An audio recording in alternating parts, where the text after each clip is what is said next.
I'm going to hand it over to Doug to talk to us about debugging the most hacked site he's ever seen. And I am really interested in seeing this one. So take it away, Doug. Thanks, Brian. Hello, everybody. Thank you so much for the opportunity to share with you today. Very, very excited to be at EEeeconf online. Can't wait till we're back in person. Looking forward to that day when we can all be in Philadelphia, the undeniable greatest city on earth. But I'm excited to be here with you today, excited to be sharing. Today, we're going to talk about the most hacked site I've ever seen in my entire life. Hold on one second. I'm going to switch over so I can see my questions if need be. All right, cool. All right, and I lost my press enter window. Let me grab that back. Great, there we go. Cool. So a little bit about me. I'm Doug. I lead Triple Nerd Score. We're an agency that does websites and apps and supplements development teams. I work with an amazing, incredible team of folks from all over the world who are much, much smarter than me, and I'm so grateful for y'all. They're really the ones that made today happen. So with that, let me tell you a dark story of a scary, scary time around the campfire. On a dark, stormy morning, somebody posted in the EE Slack, "Hey, I have this site. I'm not able to take it, but they really need help. They say their site is down. What are we supposed to do?" And so I say, "I don't know. I'll take a look." And I talk with the person and they say, "I don't know what happened. Our host said our site was hacked." And I'm like, okay, everyone says that whenever something goes bad, but is it really hacked or is it just hacked? I take a look at their code base. I take a look in their hosting. I grab some of my team members and we all look and we see the scariest thing that we have ever seen. And granted, this was an EE2 site, but EE wasn't the problem here. The problem was all of the other things around it. A server that was set up in 2008 that had everything, all of the files in webroot. A server that had completely open FTP so that anybody could get in without any credentials. Or if they did need the FTP credentials, they were in the public webroot along with the database credentials. A user whose password, if you had to guess, drop me a guess in the chat. If you have to guess that password, I'm going to give you 5, 4, 3, 2, 1, admin. An admin user with an admin password who all of a sudden allowed the entirety of their site to get opened up to the entire world. So it was quite possibly the worst case scenario for this. In fact, when we got into the code base, this is what we saw. This is the actual index file, and the actual team member debugged it, of this site that we looked at. And you can tell it's greatly obfuscated, crazy PHP that we found. It was just acting as some sort of relay point for something. And so we took a look. Before we took a look, we took a deep breath. We questioned our life decisions. And then we said, all right, let's try and figure this out. Thankfully, it's EE, so we knew what this index file should look like, and so we started to just kind of get in there. Oh, Carolyn, Pretty Print did nothing in this situation. I wish it did. It was more just tears and crying and all of that. So I'm grateful for Jacob on the team who helped debug this.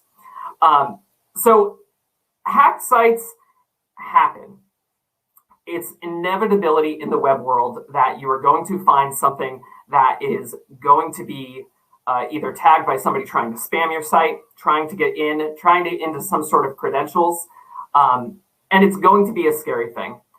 So today we're going to talk a little bit about how we set up proper security. And we're not going to hit all, the entirety of the topic of cybersecurity. This is going to be a super high-level overview of what you need to do or how we need to set up servers and that kind of thing, and how we set up EE sites now, including how we eventually rescued this site from the depths of despair that it was in. So the first thing we want to talk about are what are the things that we need to know?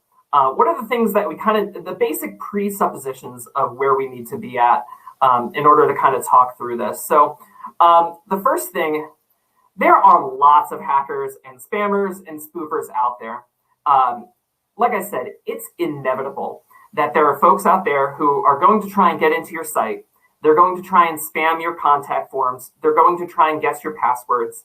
If you've ever taken a look at your web traffic, and if you're on an EE site, but you see a lot of people trying to hit the WP-login URL for WordPress, been there. This happens all the time, and so much of it is automated. If your site is public, people are going to try and get into it. Even if your site is small, your site can be used as a jumping off point for various other different scams or different kinds of hacking that that can be done. For example, the form that we saw in this particular website was just a jumping off form that was being used on another site in order to hack yet another site. We tracked it all the way down to like where the base code was. It was great. The next thing we need to know, people are people. I know this because I am people. I have been for all my life. People make mistakes. People have bad days. People forget to check things off of checklists. And so it happens, and even worse than that, sometimes people act with malevolent intent. And so we see that sometimes in hacking attempts, but sometimes users are just being users, and they try and enter something, and it breaks something across the site. Next, even when people are not in the picture, your technology at some point will fail. Technology is just a computer. If it's in the cloud, it's a computer that lives somewhere else. It's a piece of machinery that will inevitably have some sort of bug. It'll have something that is broken in there. I don't know if you've seen it, but there was just a major vulnerability found in the last 4 major versions of Ubuntu, the Linux distro that runs like a lot of servers around the world. And so it's the kind of thing you need to update this. Every piece of software has bugs. Every server is a machine that was created by somebody who may have missed something. So we come to the presuppositions of these 3 things. Let's talk quickly through what we need to do now with these 3 things in mind. And again, this is really high-level overview. We're not going to hit everything that you need to do. And I'll drop a link in the chat with a bunch of resources basically on how to do a number of these things that we'll talk through. But let us take a look. So first, set up and automate your redundancies. You want to make sure that you have backups of backups going for everything that you can possibly do, starting with documentation. Documenting your sites, documenting your knowledge that you know about the things that you've created. I often think of the Stoic phrase, memento mori, someday we shall die. Or you think about the bus test. What happens if I walk outside my door and I get hit by a bus? Is that knowledge then lost with me? Am I the only person who knows how to do this? Write it down. Make sure someone besides you knows how to do it. Whoops. Next, set up some third-party services. Set up uptime monitoring to make sure that your site is staying online so that while you're, off somewhere, you can get a notification if something does go wrong. You don't have to wait for a client to call and say, this is bad, something's broken. Set up Cloudflare for caching so that you always have that always up on your site. And then set up cron jobs for your backups. And we'll talk about that more in a second. Manage your code. Make sure that you are keeping track of what goes inside your code base and keep things up to date. So using a tool like Git to manage your code is really, really great. If you didn't see TJ's talk in the community event a couple weeks ago, I'll have that link too. But it's great to make sure that you've got your code managed so that if something does get written over, if something does get hacked, that you're easily able to say, Git pull, and you're set. Keep your CMS up to date. Keep EE up to date. Get the most recent version. The great thing about Expression Engine is EE takes security concerns very seriously. And so when they put out an update, you know that they've looked over the security concerns that are in there.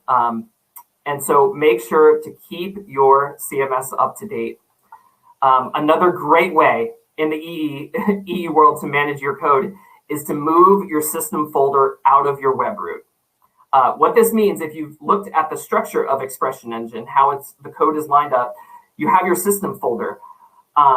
If that's in your web root, like it was in our case for the most hacked site we've ever seen, then there are files in there that could possibly be accessible to individuals who are just looking around and just happen to find it.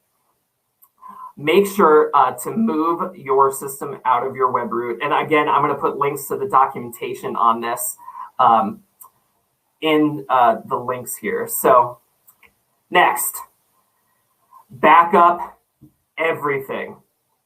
The easy one, like we talked about, is the code. Make sure that you're keeping that managed in using a tool like Git. But next, let's talk about database backups. Data is almost harder to restore unless you're doing typical backups. Make sure that you're doing it daily and upload it somewhere that is not the same machine. Because if that machine goes down, then you've burned your backups as well. There's a great EE Harbor plugin called Safe Harbor that does this for you. It dumps your database, ships it to an Amazon S3 bucket. So thank you for whoever is posting the links in the chat. That is amazing. Brian, I think that's you, man. Thanks. Next, back up your images and assets, especially if you've got folks who are uploading documents or expecting downloads of documents from your site. If one of those documents goes missing or gets overwritten or gets injected with something, then it's gone. So making sure that you're keeping good backups of those as well. Set up your server well.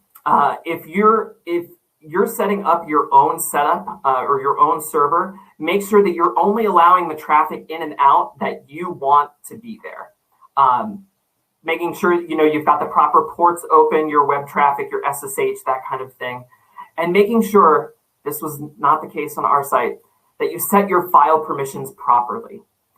777, which basically means anyone can read or write anything, as was in the case in this site, is a nightmare fuel for you. So do your best to make sure that your file permissions are set up well, so that individuals who are accessing your site can only access what they need to access. Which brings us to the next thing, is manage the access for the site itself. Make sure that individuals who need to get on the server can, and no one else. Make sure that you know how they can get in and no other way out or no other way in. Keep that door locked tight so that individuals can only get in and out that you want to make sure that they can. And then finally, and I think this is a really important step, we talked a lot about the technology around this. Oh, Jeff, that gives me nightmares. That's chmod, I see you. We talked a lot about the technology side of things, but there's a really important step here to teach users how not to get hacked. Dealing with the technology is a little bit easier than dealing with the people, because if you work with a person who always wants to use the same password for everything, that means when one of their passwords get leaked, all of their passwords get leaked. So as you're working through working with teams and working with clients and that kind of thing, teach them how to create a strong password. There are great tools for this that will help manage the password as well, like LastPass or OnePass. If they're not into that kind of thing, I am such a big fan of the Xkcd password generator. It's from 2011, but what you do is you take 4 words and you put them all lowercase, even if you want, and you put them right next to each other, and it reminds you of a picture. I posted the link here. Actually, we'll take a look real quick because it's just so much fun. So you can see it got the wind protection rope follow, and there's a password for you. And it kind of explains the bits of entropy here and all this. This is great. It's from 2011, but I still think it honestly applies today. So as your users, the users of the site are using it, teach them how to create a strong password and prepare them for social engineering as well. when they receive an email saying, hey, I got locked out of the site, can I just, borrow your password, that kind of thing, or a fake password reset, that kind of thing, teach them how to either ignore it or report it so that they're not trying to figure out, oh, I got this email, I'm just going to click the button, it looks good. Teach them never to trust that. And that way you save them from giving away their password. So going back to the most hacked site ever. The site is now, we burned the database, so all of the users have new credentials because we said, no, we can't use the word admin anymore. It's fully accessible. We had to make sure that since the hackers actually got into the database that we could clean out, as much of the stuff that was in there as possible.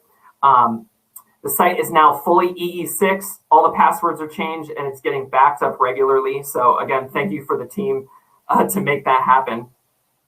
Like I mentioned, there are a couple resources. I went through this lightning fast because it's a lightning talk. But I have all of this posted on triplenerdscore.net/EEconf.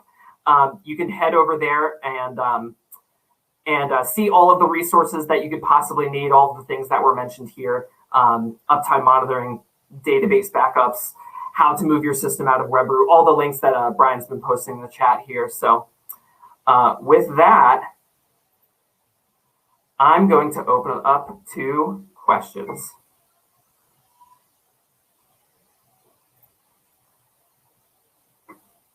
Thank you for posting that in the chat there. So. Okay. I don't see any questions in the Q&A channel. I asked people to post some. Surely there's some interesting questions about this. I guess I'll ask a question. Sure. I'm going to be honest, I was trying to wrangle some other stuff in the background, so I wasn't entirely listening, but I experienced a similar hack before, and I was wondering if this one might have been the same. Was there JavaScript? Was there a payload? Was it trying to force something to download to your computer? No, this one was actually, it basically created like another web form inside of your website so that it took over whatever form you were trying to access. In this case, it was trying to access, I believe, a login screen or something, and would just ship information to some other IP address. Jacob, I don't know if you're in the chat, but I don't remember where exactly the IP was located, but yeah, it basically was just kind of a phishing attempt, but like injected directly into the site. Clever. Yeah. It took us probably 2 hours, to de-obfuscate that crazy index file, and then B, to track down all of the interactivity that it was doing. Because it was interacting, it injected other like basic WordPress files that would typically be hit and was bouncing off of those as well. It was just fantastic. Okay, we have a question from Jeff. Is there a way out of the box with Expression Engine to force stronger passwords for users? That is a great question. I don't know. I don't think I've ever actually played with it. So that's a really solid question, though. I'll have to look into that. So, I mean, typically it depends on your like policy around like your site and that kind of thing too. What kind of password policy you'll create. Usually I think the standard is like eight characters, one letter, one number, one uppercase, that kind of thing. But I try and encourage folks as much as possible. Go to like anywhere between 26 and 32 characters. And at that point, the entropy is so far, it would take like 1 billion years to get through. Sure. So. I think one of the Expression Engine developers might correct me on this, but I think they changed the hashing algorithm back in 3 or something to a stronger hashing algorithm. So even if your password isn't that great, I believe it should still be more secure just naturally. Mm-hmm. Matt might have other ways to correct me on that. Yeah, Matt, if you're in the chat and if you know about that password strength, that's a solid question I don't have an answer for. And Oliver asked, I think, about the number of characters and usernames, number of special characters and username passwords. I don't think there's a way to specify that. Yeah, I'm not aware of one. That is a good feature request. So open that issue on the GitHub repo. Caroline has a good question. What do you think is important to know about the hack? At what point do you just go with trash it? After how much, what is this thing doing?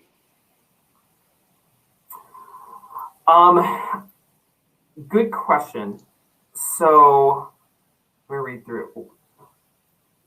So we had talked, so this happens kind of right before the start of COVID. And so we had talked to the client, how quick or how easy would it be for us just to grab a static version of your site and then just get it up there just so you don't lose anything, which is what we ended up doing. Like, as weird as it sounds, they had no backups of anything. So we went to Internet Archive and downloaded the entirety of the site from there as a static backup, and we're able to kind of get it online for them real quick.